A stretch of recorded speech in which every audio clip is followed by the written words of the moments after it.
নমস্কার বন্ধুরা, আজকে আমি তোমাদের শেয়ার করব মাছের ঝাল। তো অনেকেই খেয়েছি, কিন্তু এইভাবে খেয়ে নেবেন, একদম ইউনিক লাগবে। একবার বানিয়ে দেখুন। প্রথমে কাঁচা লঙ্কা, আদা আর একটু ধনেপাতা আর কালো জিরে দিয়ে সুন্দরভাবে একটা পেস্ট বানিয়ে নিয়েছি। আর এদিকে মাছটাকে লবণ হলুদ দিয়ে একটু মচমচেভাবে ভেজে নিয়েছি। এবার কড়াই তেল দিয়েছি, দিয়ে পেস্টটা দিয়ে একটু লাল লাল যখন ভাব আসবে, তো লবণ প্রথমে দিয়ে দিলাম, তারপর দিয়ে দিলাম হলুদ গুঁড়ো, দিয়ে আবার একটু নাড়াচাড়া করে যখন লাল লাল ভাব আসবে, যে আমি যে মিক্সিতে ওই যে আদা, কাঁচা লঙ্কা, ধনে পাতা, কালো জিরা যে মিক্সিতে দিলাম, ওটা পুরো ঘুমনো পেস্ট করে এবার আমি এর মধ্যে দিয়ে দেবো। দিয়ে দেওয়ার পরে দিয়ে দিলাম একটু কাশ্মীরি লঙ্কার গুঁড়ো, যেহেতু ধনে পাতা দিয়েছি আর কালো জিরে দিয়েছি, কালারটা একটু কালো কালো লাগবে, কিন্তু খেতে খুব দুর্দান্ত। এবার আমি ঝোল দিয়ে দিয়েছি, যে ঝোল ফুটে গিয়েছে, ওপর থেকে টমেটো দিয়ে দিয়েছি আর মাছগুলো দিয়ে এবার এই কাঁচা লঙ্কার টুকরোগুলো দিয়ে দিলাম। দিয়ে সুন্দরভাবে লাগাবো। লাগানোর সময় একটু হালকা করে জিরের গুঁড়ো দিয়ে লাগাবো। একবার বাড়িতে বানাবেন, ভালো লাগলে লাইক কমেন্ট অ্যান্ড শেয়ার করবেন।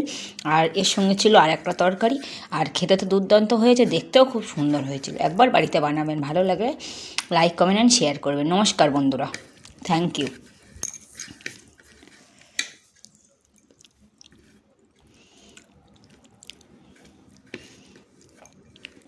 আর চ্যানেলটাকে